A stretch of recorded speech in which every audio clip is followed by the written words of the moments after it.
Matupiko ni ining nga kabuntagon, what will heaven be like?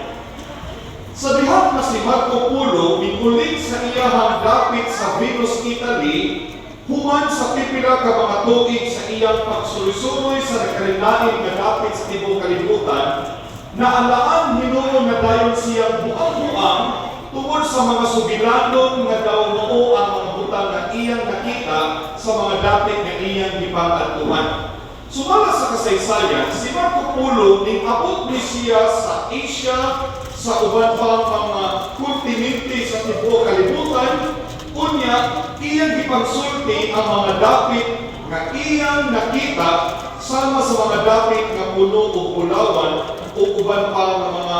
talagsaon nga mga talatawon. Kani adto sa pagkulit niya sa tuig 1295 AD sa iyang dapit sa Venus, Italy, iyang gisulti ang iyang nakita nga bato nga ito nga diin dali ra kayo dato o kalayo. Kaya ito mga panahon na wa ko'y nakadiscovery mahitungod ni ining coal or bulig. Kunya,